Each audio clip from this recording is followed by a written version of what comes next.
Welcome back. So candidates hoping to be LA's next mayor faced off last night. It was the first time the three major candidates met on the debate stage. Incumbent Karen Bass faced off against city council member Nithya Ramen and political newcomer Spencer Pratt during a heated debate at the Skirball Cultural Center.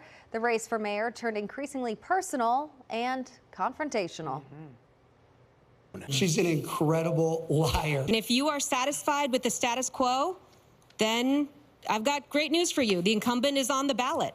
Inside Safe is the only citywide program that we have had that has reduced homelessness 2 years in a row. Inside Safe, I like to say Inside Safe makes all of us outside unsafe. Nearly 40% of voters are still undecided, according to recent polling. Well, Isaac Hale, Occidental College professor of politics, joins us once again. Isaac, some very interesting moments during this debate. We saw Spencer Pratt basically come to the defense of Mayor Bass, and he gave her a chance to respond to an attack from Councilwoman Ramen. It was kind of an uncommon moment that you see in debates, too. Let's take a look. Yeah.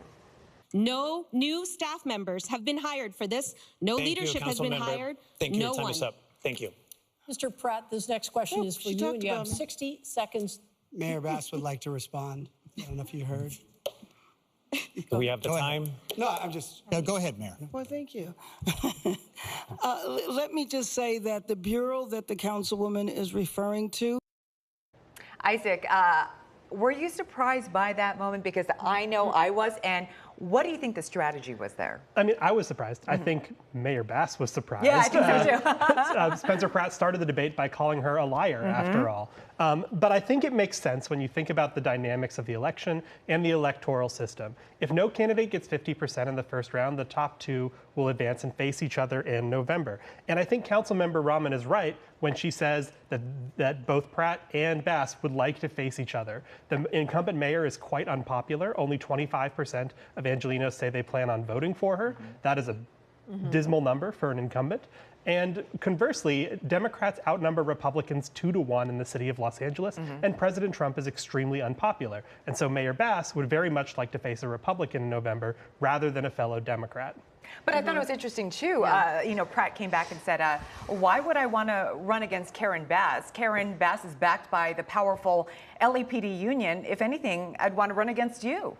I mean, I think under normal circumstances, that would be true. Incumbents tend to do well. Mayor Bass does have substantial institutional backing, including the LAPD union, which did not back her in 2022. But all that being said, her approval rating is quite low, and with only a quarter of Angelenos backing her, those are unusually low numbers for an incumbent.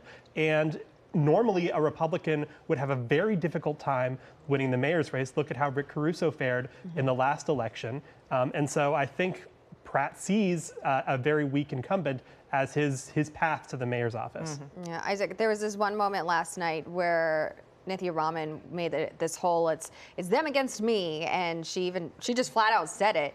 Let's take a look at that moment. When you give contracts to people because they are going to fund your campaigns, and by the way, I'm the only person on the stage that is being spent against because I had the courage to speak out about bad budget decisions. Thank you, Councilwoman. That is what happens. Appreciate that. So what do you think of Councilwoman's strategy of putting this out there as a concept?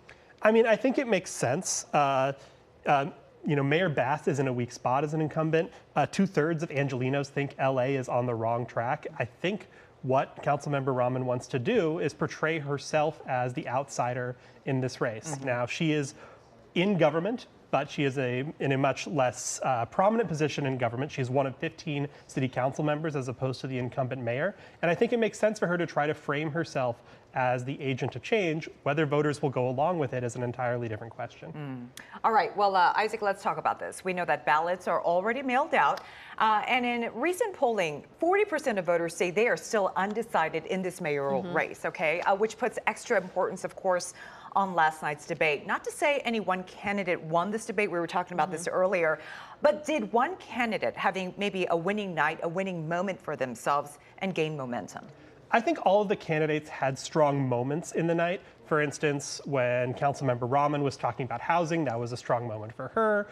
When Mayor Bass was talking about policing, that was maybe a strong moment for her. Talking about the fires, that was maybe a strong moment for Pratt. But I think all of them had struggles as well that maybe held them back from dominating the debate. At points, Pratt seemed to struggle with some of the facts. I think Mayor Bass struggled to frame herself as the change candidate, despite the fact that she's been running the city for 4 years. And Councilmember Ramen did not always seem to have snappy answers when fire was being trained on her by the other two candidates.